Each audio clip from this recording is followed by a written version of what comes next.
Berjumpa kembali di channel Jorevam, teman-teman pecinta dan penghobi ikan nila.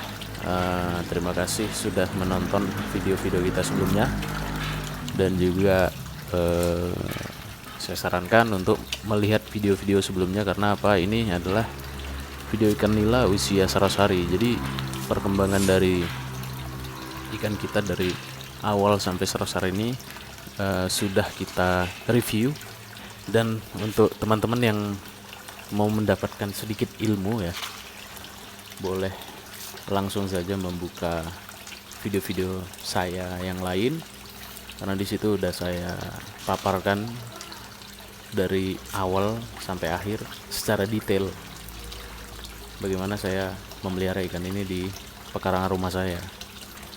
Teman-teman, saya di sini mau berbagi apa sih kendala-kendala yang saya hadapi sampai 100 hari. Kita bahas dari filter.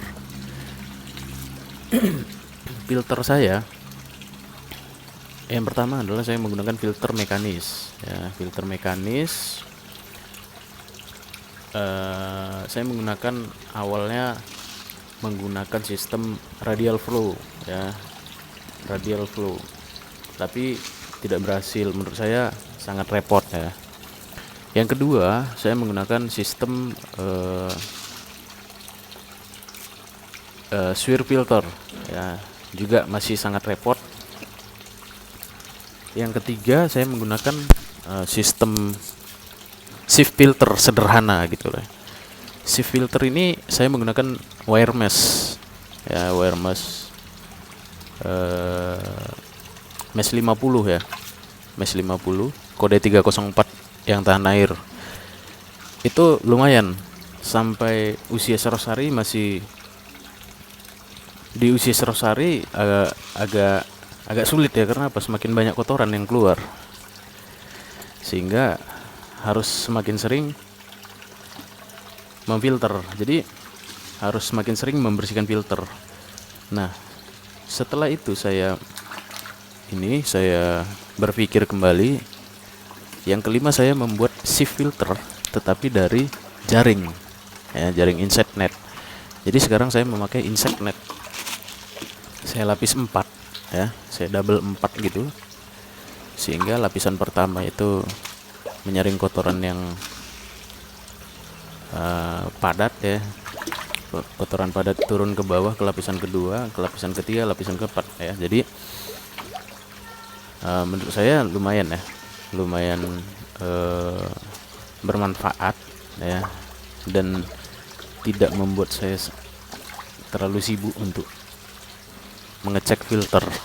Nah, ternyata setelah saya lakukan dan setelah saya pantau dalam 1 minggu ini, ikan-ikan ini tetap seperti biasa ya, dengan filter seperti itu. Nah, yang permasalahan yang terjadi lagi adalah permasalahan yang sampai 100 hari ini, itu adalah di pompa air ya.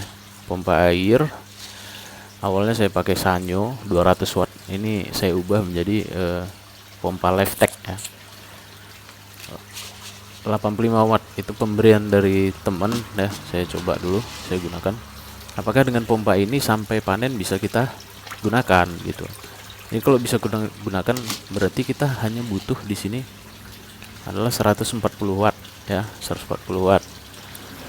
Karena untuk kebutuhan aerator 40 watt 60 watt ya, pompa 80 watt. Nah, kita butuh 140 watt. Teman-teman, perkembangan ikan seperti ini. Ini waktu saya kasih makan ya, masih sangat lahap ya makannya. Nah, kelihatan sekali ya, masih sangat lahap. Cuman memang ikan ini sesuai dengan pakannya ya. Jadi pakan yang dihabiskan itu 90 kilo, hampir 90 kilo masih ya. Ya saya rasa ya sesuai aja ya. Mungkin di setiap kolam ini masih berkisar 15 kilo beratnya gitu. Mungkin ada 20, ada yang 25, tapi ada yang hanya 10 kilo gitu. Nah, untuk beratnya sendiri saya belum hitung ya, berat ikan berapa sih ikannya, tapi saya lihat ada yang sudah besar sebenarnya. Nah, saya biari aja karena tujuan saya di sini adalah memantau, dan tujuan saya yang kedua melihat apakah saya bisa memelihara ini sampai panen. Itu aja. Saya tidak memikirkan waktu tempuh yang saya kerjakan karena saya tahu kalau airnya ini deras, oksigennya banyak, pasti ini cepat panen, 4 bulan panen ya. Tapi mungkin ini kendor ya, mungkin ini agak lama. Nah, teman-teman bisa kita lihat di sini untuk ikan makan ya, saya rasa ya lumayan ya, lumayan kuat juga ya. Nah, ini teman-teman untuk ikan nila merah, karena memang ini sering dan lebih diperhatikan nila merah ini, sehingga saya lihat perkembangannya juga lumayan ya. Mungkin yang hitam nggak kita lihat, tapi yang hitam ini besar-besar juga ya, udah lumayan gitu ya. Nanti kita panen, mudah-mudahan antara 4 sampai 5 bulan udah bisa kita panen. Nah, teman-teman, mudah-mudahan teman-teman yang mau mulai aja dulu sampai memang bukan sampai sih, semampu teman-teman. Misalnya teman-teman mampunya di kolam terpal dulu misalnya, atau di tanah pakai terpal juga kan bisa juga ya. Jadi saya sih sarankan ya untuk yang paling simple sebenarnya sistem ras ini. Kenapa? Karena kita cuma memikirkan gimana caranya kotoran ini bisa kita saring, airnya tetap ngalir. Cuma 2 itu aja sebenarnya.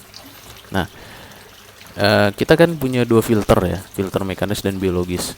Nanti di filter biologis kita harus menumbuhkan bakteri. Cuman itu sebenarnya, bakteri tumbuh, air mengalir, oksigen tercukupi, kotoran bisa kita saring. Nah, jadi itu aja sih kuncinya teman-teman. Jadi teman-teman, ini dulu yang bisa saya share, mudah-mudahan ini bermanfaat. Terima kasih teman-teman.